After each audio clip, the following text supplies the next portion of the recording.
E aí, pessoal? Bem-vindos a mais um Geografia em Pauta. Opa! Hoje a gente mergulha de cabeça num dos conflitos mais complexos do mundo, Israel e Palestina. É verdade. O direito a incursões no Líbano e a sombra do Irã pairando sobre tudo. Preparados para desvendar esse quebra-cabeça geopolítico? Com certeza. E você mandou bem escolher esse tema. Ah, que bom. A gente tem um material aqui que é ouro puro. É mesmo. Notícias quentíssimas, análises de especialistas, tudo pra gente entender não só o que tá rolando agora, mas também as raízes desse conflito, né?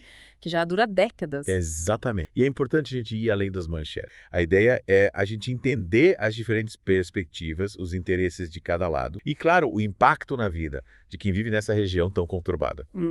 Afinal, não são só números e estatísticas, são vidas, histórias, sonhos interrompidos por essa guerra sem fim. Falou tudo. E pra começar a desvendar esse novelo, que tal a gente voltar um pouco no tempo? A gente precisa entender a raiz dessa disputa territorial que é antiga e complexa, né?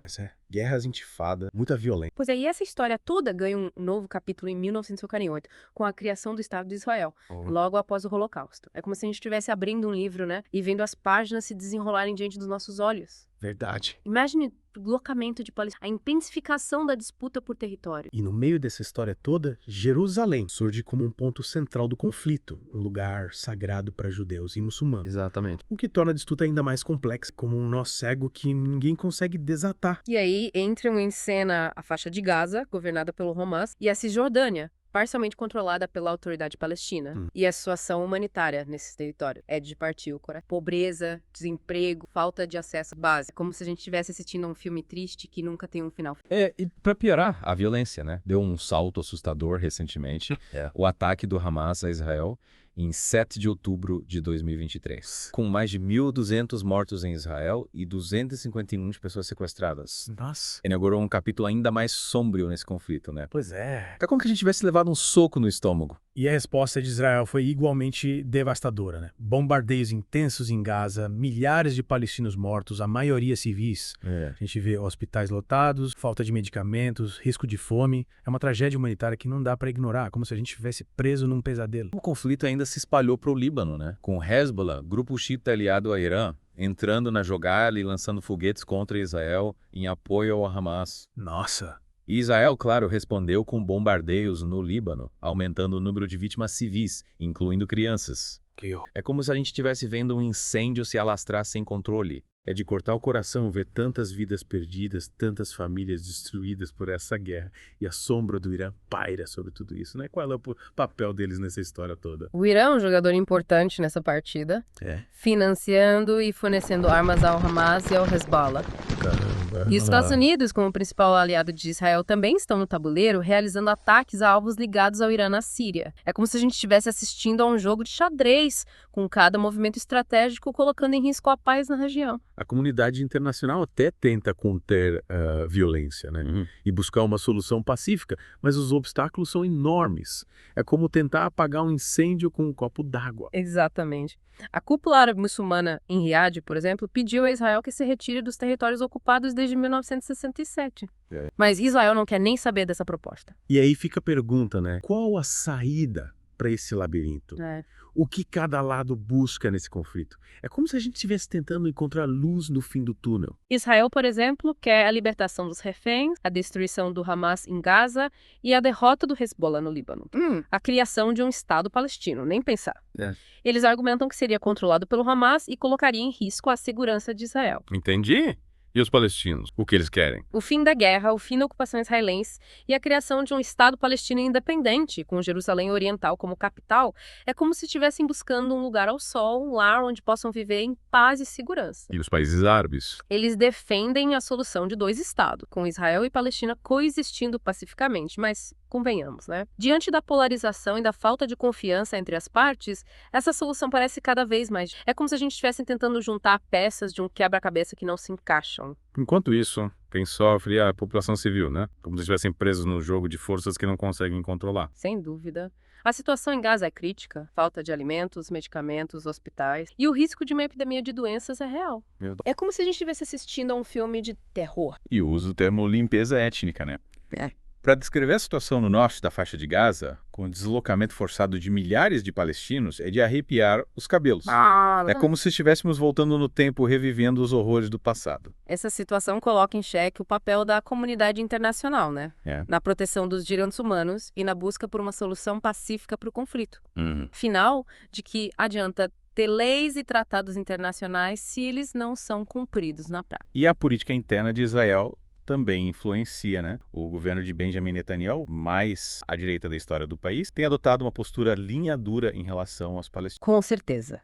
A demissão do ministro da Defesa, Yoav Gallant, que defendia uma postura menos agressiva em relação ao Hamas, mostra bem a linha dura do governo. E a nomeação de Israel Katz, mais alinhado com a visão de Netanyahu para o Ministério da Defesa, só reforça essa tendência. É como se a gente estivesse vendo um cabo de guerra, com cada lado puxando para o seu lado, sem se importar com as consequências. E as eleições americanas? Será que a vitória de Donald Trump, que sempre apoiou Israel, vai mudar o jogo? É difícil prever, mas com certeza a reaproximação entre Israel e alguns países árabes, como os Emirados Árabes Unidos e o Bahrein, promovida por Trump durante seu primeiro mandato, pode influenciar a dinâmica do conflito. Mas a questão palestina continua sendo um ponto de divergência entre Israel e seus aliados árabes. É como se a gente estivesse vendo um jogo de pôquer, com cada jogador escondendo suas cartas e blefando para conseguir o que quer. E o Irã? O Irã critica ferrenhamente a política americana no Oriente Médio, acusando os Estados Unidos de serem os grandes responsáveis pela instabilidade na região, pelo apoio incondicional a Israel. A rivalidade entre os dois países só aumenta a tensão no Oriente Médio. É como se a gente estivesse assistindo a um cabo de guerra entre duas potências, com o Oriente Médio no meio do cabo. E a Cisjordânia? Lá, a situação também é tensa.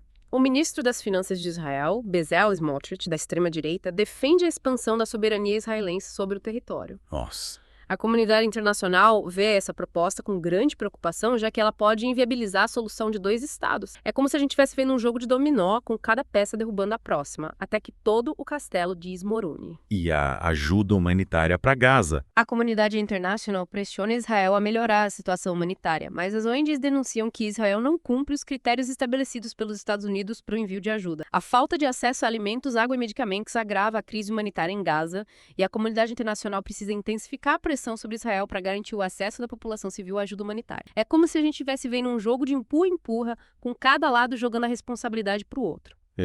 Realmente a situação é complexa e preocupante. Parece que a gente está num beco sem saída, né? Com certeza, a busca por uma paz duradoura parece cada vez mais distante. É como tentar resolver um cubo mágico com os olhos vendados. Mas e aí? O que a gente faz?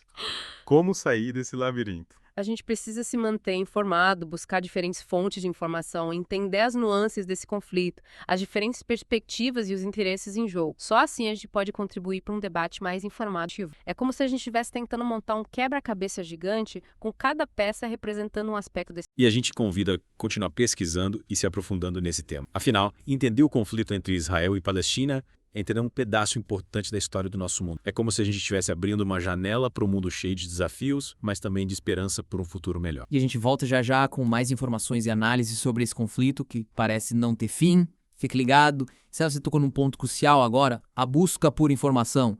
É quando tentar navegar num mar revolto, sem bússola, né? A gente se depara com tanta coisa, tantas notícias, tantas opiniões. É preciso ter cuidado para não se perder. Pois é. E aí é tropel das organizações internacionais, né? A ONU, por exemplo, tem sido bastante criticada por sua atuação, considerada ineficaz por muitos. Você concorda? Olha, a ONU tenta, né? Se esforça para fornecer ajuda humanitária para Gaza e para mediar negociações entre israelenses e palestinos, mas esbarra em cada obstáculo. É como tentar escalar uma montanha com um vento fortíssimo te empurrando para trás. A falta de consenso entre os membros do Conselho de Segurança, a resistência de Israel em acatar as resoluções da ONU. E tem os ONGs também, né? Muitas delas acusam Israel de não cumprir os critérios estabelecidos pelos Estados Unidos para melhorar a situação humanitária em Gaza. Isso pode acabar respingando na política americana na região. Com certeza, os EUA sempre foram um braço forte de Israel, mas a pressão das ONGs e da própria opinião pública americana tem feito o governo americano dar uma repensada nessa relação. É como se os EUA estivessem num dilema. De um lado, a aliança histórica com Israel, do outro, a necessidade de se posicionar diante de violações de direitos humanos. E a mídia. Não podemos esquecer da mídia, né?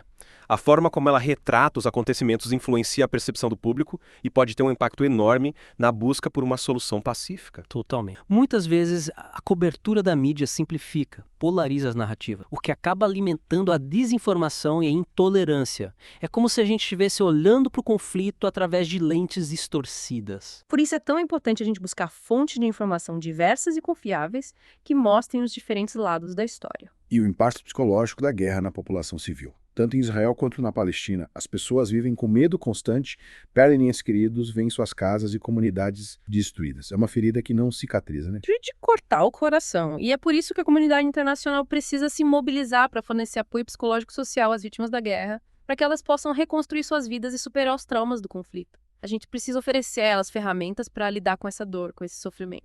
A gente vê que a busca por uma paz duradoura esbarra em questões complexas. Status de Jerusalém, o direito de retorno dos refugiados palestinos, as fronteiras de um futuro Estado palestino, a segurança de Israel. É como se a gente estivesse diante de um quebra-cabeça impossível de resolver. Exatamente. Resolver essas questões exige diálogo, concessões de ambos os lados e principalmente a construção de confiança. Mas no momento isso parece uma missão impossível, né?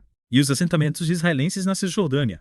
A comunidade internacional considera ilegais, um obstáculo para a paz. Não é. Com certeza. A expansão desses assentamentos aumenta a tensão com os palestinos e dificulta a criação de um Estado palestino viável. É como se Israel estivesse colocando mais lenha na fogueira, alimentando o conflito. E a política interna de Israel, a polarização da sociedade israelense. Tudo isso influencia a dinâmica do conflito. Não é? Sem dúvida. A ascensão da extrema-direita em Israel, que defende uma postura intransigente em relação aos palestinos, coloca mais um obstáculo na busca por uma solução negociada. É como se a gente estivesse andando em círculos sem conseguir sair do lugar. E aí fica a pergunta. Qual o papel da comunidade internacional nesse cenário? Será que ela está fazendo o suficiente para promover a paz? A comunidade internacional tem a responsabilidade de pressionar as partes a negociarem de boa fé, a respeitarem o direito internacional humanitário e a garantirem a proteção da população civil. Mas será que isso está acontecendo de fato? Será que as grandes potências estão realmente comprometidas com a paz no Oriente Médio? E o futuro da região? Será que a paz é possível? Difícil fazer previsões. Mas a gente precisa ter esperança. Na esperança de que em algum momento israelenses e palestinos consigam superar as diferenças e construir um futuro de paz e coexistência. Afinal, o que a gente quer é um final feliz para essa história, né? E nós, como cidadãos do mundo, o que podemos fazer? A gente pode se engajar na busca por essa paz, se informar sobre o conflito, apoiar organizações que trabalham pela paz na região e, acima de tudo, promover o diálogo e a tolerância em nossas comunidades. É a mudança que a gente quer ver no... E precisamos lembrar que por trás dos números, das estatísticas, das análises políticas, existem histórias de vida, de famílias que perderam seus entes queridos, de pessoas que tiveram suas casas destruídas, de crianças que crescem em meio à violência. É verdade. A gente não pode se esquecer do lado humano dessa tragédia, da dor e do sofrimento que ela causa. A empatia e a solidariedade são fundamentais para que a gente possa construir um futuro melhor para a região. E é com essa ideia de ação e engajamento que a gente vai fechando o nosso mergulho de hoje. A gente se aprofundou nas raízes do conflito entre Israel e Palestina, explorou as nuances, os interesses de cada lado e, claro, o impacto devastador na vida das pessoas. É muita coisa para assimilar, né? Sem dúvida. Mas é como montar um quebra-cabeça. A gente precisa juntar todas as peças para ter a imagem completa. E nesse caso, a imagem é de um conflito complexo, antigo, cheio de camadas históricas, políticas, culturais. E a gente viu também que não existem respostas fáceis, soluções mágicas. A busca pela paz exige diálogo, tolerância, concessões, respeito mútuo e, acima de tudo, esperança. Exatamente. E a gente não pode se deixar levar pelo pessimismo, pela sensação de impotência. A gente precisa acreditar que a paz é possível, que um futuro melhor é possível para a região. Mas essa crença não pode ser passiva, né? A gente precisa se engajar, agir, fazer a nossa parte. E como a gente conversou, existem várias maneiras de fazer isso. Com certeza. A gente pode buscar informação de qualidade, se aprofundar no tema, entender as diferentes perspectivas. A gente pode apoiar organizações humanitárias que atuam na região, pressionar nossos líderes políticos para que busquem soluções pacíficas para o conflito. E a gente pode, principalmente, promover o diálogo e a tolerância em nossos círculos sociais, né? Conversar com as pessoas, desconstruir preconceitos, disseminar informação. A gente precisa ser um multiplicador de paz, espalhar essa semente por onde a gente passar. E essa semente pode germinar em cada um de nós, né? A gente precisa cultivar a paz em nossos corações, em nossas mentes, nossas ações. A gente precisa ser a mudança que a gente quer ver no mundo. Isso aí. O conflito entre Israel e a Palestina é um dos maiores desafios da nossa era. Mas a gente não pode perder a esperança. A gente precisa acreditar na força do diálogo, na capacidade humana de superar as diferenças e construir um futuro de paz e justiça para E a gente encerra esse Geografia em Pauta com a certeza de que a gente deixou com mais perguntas do que respostas. Mas isso é bom. Isso significa que a gente te instigou a pensar, a refletir, a buscar mais conhecimento. E esse é o nosso objetivo, provocar, te levar a um mergulho profundo, a uma análise crítica da realidade. E a gente espera que você continue essa jornada de conhecimento, que você se aprofunde nesse tema tão importante e que, acima de tudo, você se engaje na construção de um mundo mais justo e pacífico. Afinal, a paz é um processo que começa em cada um de nós. E a gente se despede te convidando a continuar ligado aqui no Geografia em Pauta. A gente volta em breve com mais temas instigantes, mais debates aprofundados, mais mergulhos profundos na geopolítica mundial. Até a próxima. Até a próxima.